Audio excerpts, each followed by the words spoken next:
Hello. Do you guys know that now I realize why people in the past have asked me, hey, Pinky, do you buy yarn according to ideas that you have in your mind? Like, do you buy yarn based on something that you want to make? And I said, absolutely not. I do not buy yarn based on the fact that I want to make a blanket, I want to make a hat, I want to make a scarf, I want to make a bag, whatever the case is. I've never bought yarn like that unless someone is paying me to do something for them, right? And then I have no other choice but to go and say, okay, hey, I'm going to need this much money because you want this particular color or blah, blah, blah, and you want this to be made. That's the only time I do it. I never understood the importance of it until now, right? So lately, I've been on this kick making scarves. I don't know what happened, what shifted in the universe. I just want to make scarves. That's all I want to do right now, right? And it's probably because it's cold. However, right, I decided, like, oh, okay, well, let's go in the yarn closet and see what yarns that I have. What do I feel inspired by right now? And I was feeling inspired by this particular color. Okay, I don't know if you can see it, and it has some browns, and it's not just variegated, it's variegated printed. Nevertheless, I only bought one skein, and I bought that like 2 years ago. Okay. So I'm working it up, working it up, working it up, working it up. And then what do you think happens?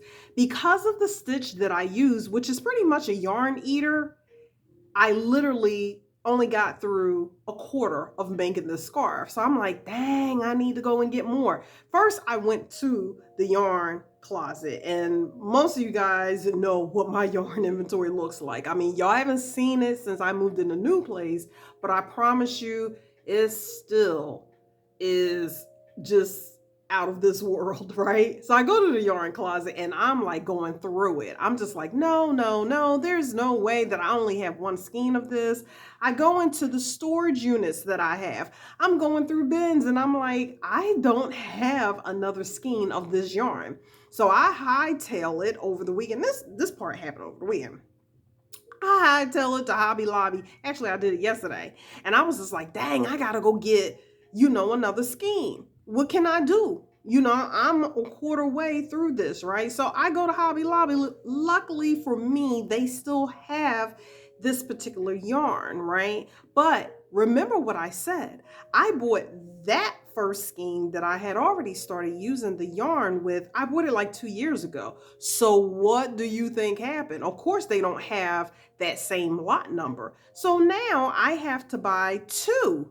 I definitely know I need two more, but I need to buy two new skeins, and those lot numbers match. But that first piece, that first quarter of the scarf, it doesn't match the lot number. Now, luckily for me, I think I'm going to be able to pull this off because it's a variegated printed yarn. So when something like that happens, you might luck out where nobody's really going to be able to see the difference. I don't know. Okay, so yeah, yeah, yeah. Here's a quarter, here's a quarter, here's a quarter. Uh, Maybe not. I don't know. We won't be able to tell until it's done.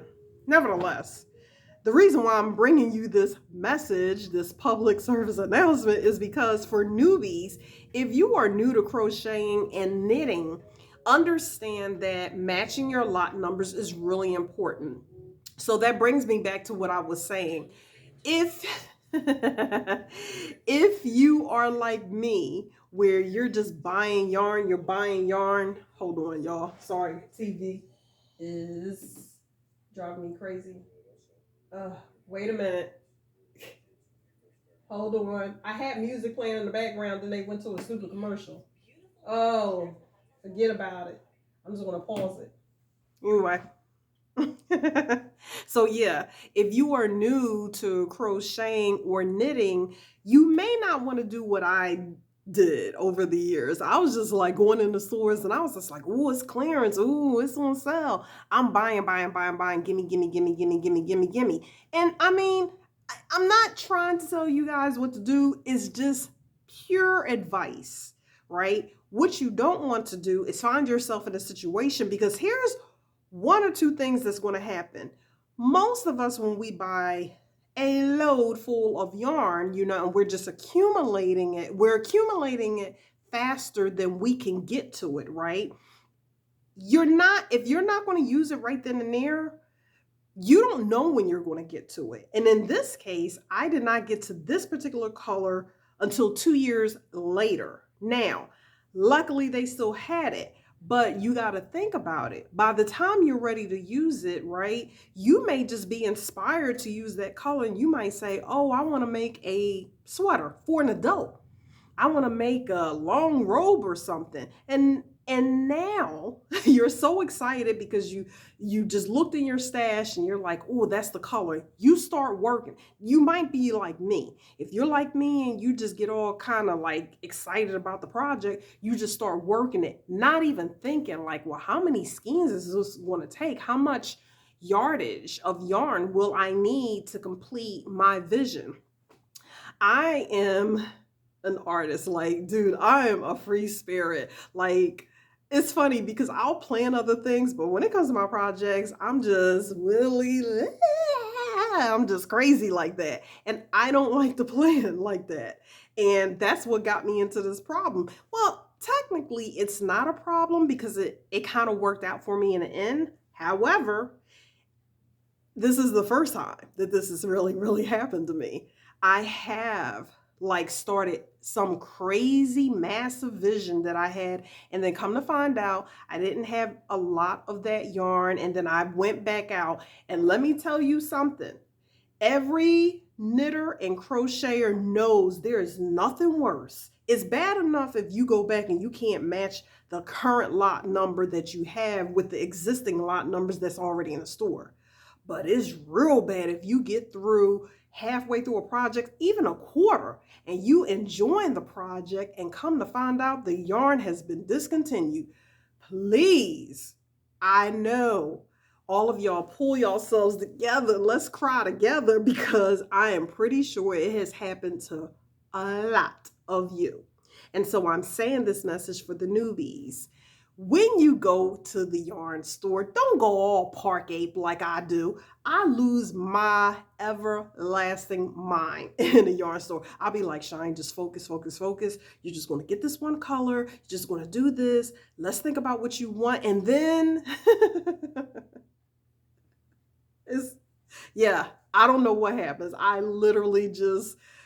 I just have no more common sense, and I just start buying. And then down in the long run, when all of a sudden I want to make something, right, these are the two things that happen. It's either discontinued or clearly the lot numbers don't match. And then if you go back to one of my videos, which is the most viewed video, which is a Karen Latte blanket, I think it's called the Strawberry Fields blanket, I hold up that blanket and you can clearly see that it doesn't match, even though it's the same color.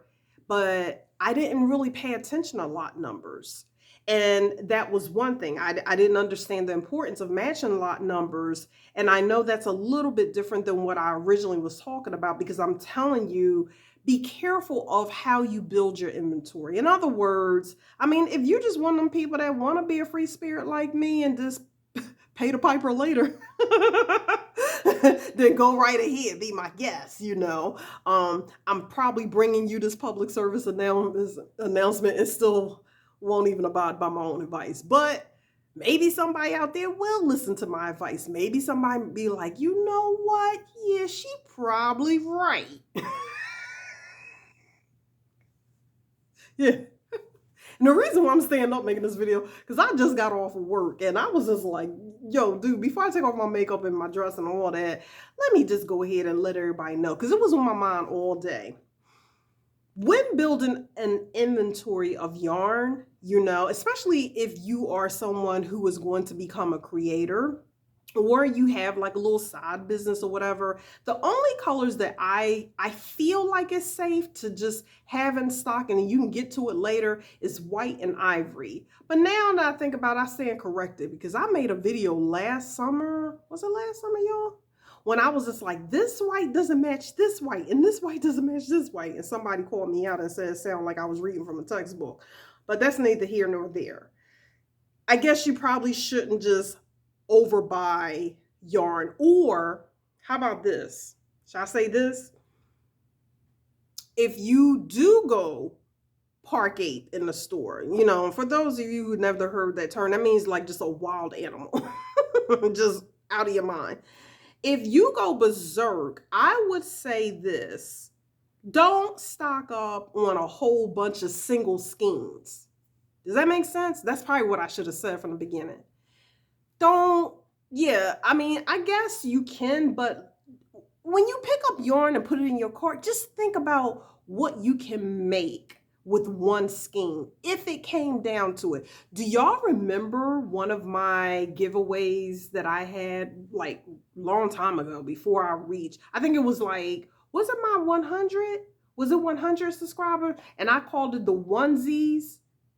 I don't know, but y'all remember the giveaway that I call it the onesie giveaway? And basically the giveaway was based on one skein of yarn. And in order for people to participate in that giveaway, I had to say, what can you do with one skein of yarn? People had to put in their comments, right? And now that I think about it, that's kind of a vague question because one skein of yarn, it just depends on the footage.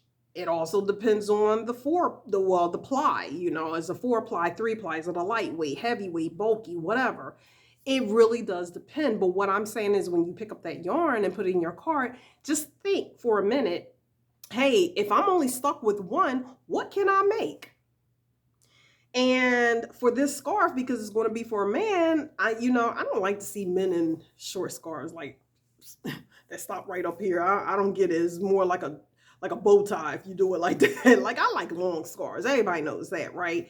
And so I need, for this particular stitch, which is simply the corner to corner stitch, that's a yarn eater, I needed 3 skeins of yarn. And had I paid attention instead of getting happy-go-lucky, then I wouldn't have been in a situation where I was just like, oh my God, I gotta go get more yarn. And then it doesn't even match because the lot numbers are different. Do y'all understand what I'm saying?